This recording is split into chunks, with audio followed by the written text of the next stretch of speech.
नमस्कार मंडळी, स्वागत आहे तुमचं पंकज क्लिप्समध्ये, ज्यात आपण मोठे पॉडकास्ट छोट्या छोट्या क्लिप्समध्ये टाकतो.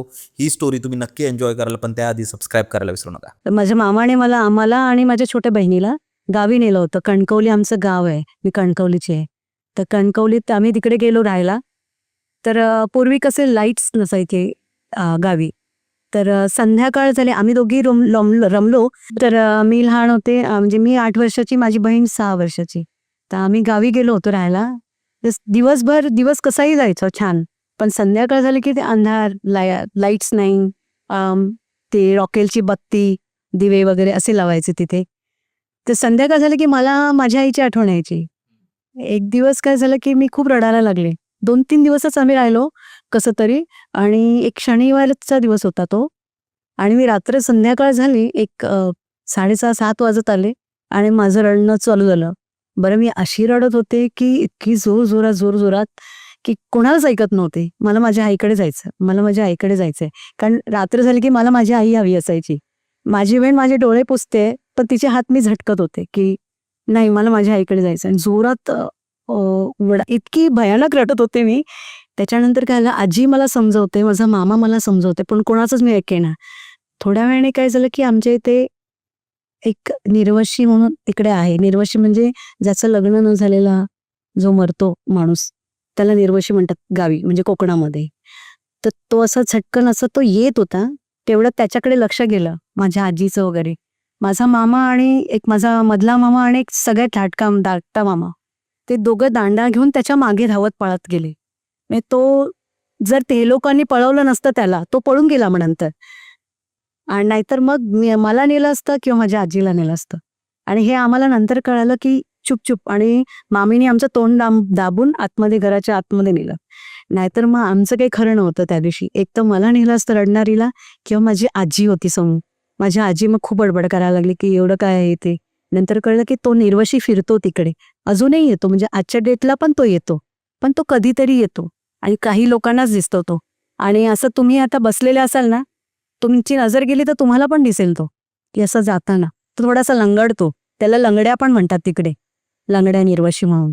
ही आहे ती गोष्ट गावची. ती मला आता आठवलं की मला आता भीती वाटते की त्या दिवशी जर अजून मी रडले असते तर मला नेलं असतं त्याने. कारण तो कोणाला नेतोच तो, जर लक्ष नसेल कोणाचं तर.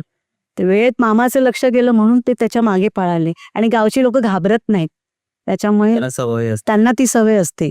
तुम्ही तेव्हा किती वर्षाचे होता? मी 8 वर्षाची होते. 8 वर्षाचीच होते. माझी बहीण 6 वर्ष, म्हणजे ती अगदीच लहान होती माझ्यापेक्षा. आणि दुसरी कोणती गोष्ट सांगणार होता तुम्ही? दुसरी अशी एक गोष्ट की त्याच गावी, म्हणजे त्याच घरात, म्हणजे माझ्या मामाच्या घरी आम्ही, आई आणि मी गेलो होतो काही दिवस राहायला. काही कार्य होतं का काय होतं मला आता लक्षात नाहीये, पण आजीला भेटायला म्हणून आई जायची. आम्ही 2-3 वर्षातून एकदा जायचो गावी, सारखं जाणं नसायचं. मला सुट्टी नसायची तर मी आईला पाठवायची, आणि आई माझ्याशिवाय कंटाळायची जायला गावी. तर आम्ही असंच सकाळी, मग आम्ही तिथे 4-5 दिवस राहिलो आणि सकाळी आम्हाला निघायचं होतं. तर गावी असं आहे की सकाळी एक 6ची गाडी आहे, नंतर डायरेक्ट 8ची गाडी आहे, म्हणजे एसटी. गावच्या साईडला, म्हणजे निरोमातून कणकवली जायला 1 तास लागतो. ती एसटी सुटली की झालं, मग 8 वाजेपर्यंत बसा. आणि आपल्या कणकवलीतून मग ट्रेन सकाळच्या असतात, मग ते त्याच्यानंतर मग पॅसेंजर वगैरे ती असते. त्यासाठी आम्ही सकाळी लवकर उठलो, एक 4:30-5ला उठलो. माझी मामी आहे सगळ्यात लहान धाकटी. तर पूर्वी चुलीवरच जेवण बनवायचे सगळे. तर जिथे चूल होती ना, त्याच्यावरती छोटीशी खिडकी आहे. मामी माझी आंबोळ्या बनवत होती, आम्हाला आंबोळी चटणी वाटेत खायला वगैरे देण्यासाठी. आम्ही या समोरच्या रूममध्ये, म्हणजे तिच्या अगदी समोरच्या रूममध्ये आम्ही तयारी करत होतो सकाळची निघण्याची. आणि माझ्याही चहा काहीतरी घेत होती.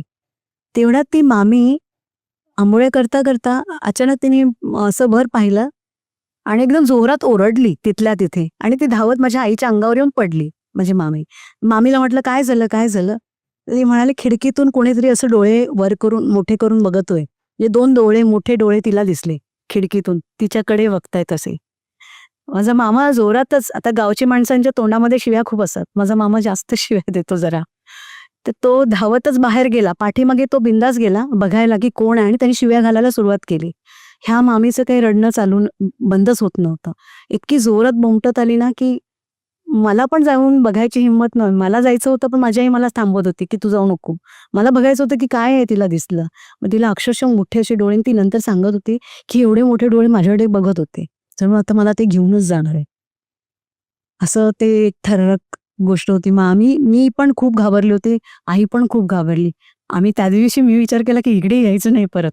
असं वाटलं होतं, की ते त्याच घरात आणि आम्ही दरवर्षी जातो, दरवेळी जातो.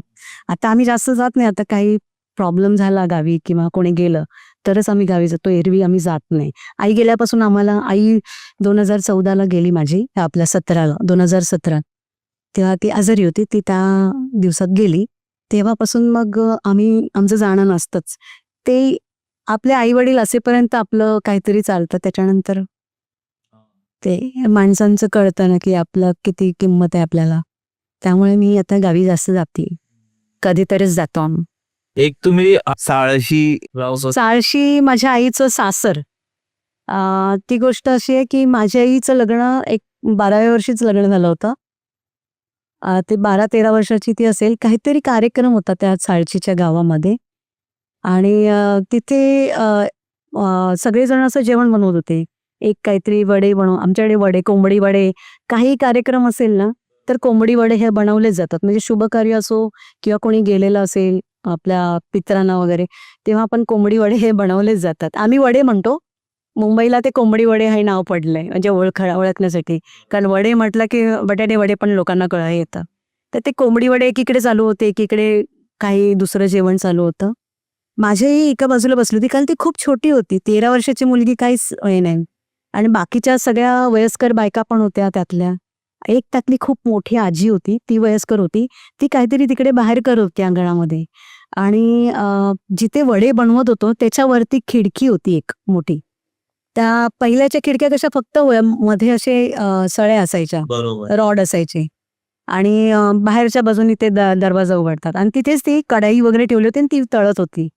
तिकडनं एक बाई आली खिडकीतून आणि केस-बिस एकदम तिचे ही गोष्ट माझ्या आईनेच मला सांगितली. केस-बिस असे अस्ताव्यस्त आणि विचित्र अशी करत आली ती आणि त्या खिडकीतून हात तिने आतमध्ये टाकला. माका दी असं तिने केलं आतमध्ये. तर जी तळायला बसली होती ना, तिला वाटलं जाऊ दे कोणीतरी गरीब आहे, म्हणजे वेडी वगैरे असेल. तिने तिच्या हातात तो वडा एक दिला, म्हणजे जे काढलेले होते वडे. त्यातला एक वडा घेतला, ती गेली.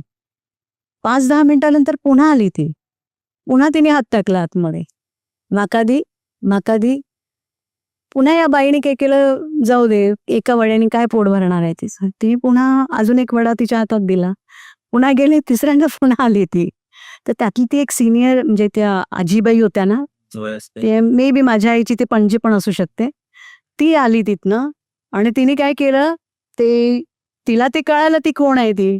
तिने धरलं ती कढईमध्ये तेल उकळत होतं. त्यात आपल्या चमच्याने, वरणाच्या चमच्याने तेल घेतलं आणि तिच्या हातावर ओतलं. ती अशी बोंबटत अशी पळत गेली, ती परत आलीच नाही. नंतर मी सगळ्यांना सांगितलं, सगळे ओरडायला लागले, की "आजी तू काय केलंय?"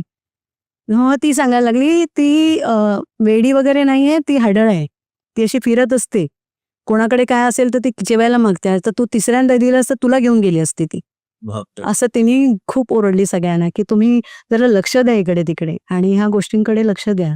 आता त्या बाईला माहीत नव्हतं, ती मुंबईला राहणारी काही लोकं.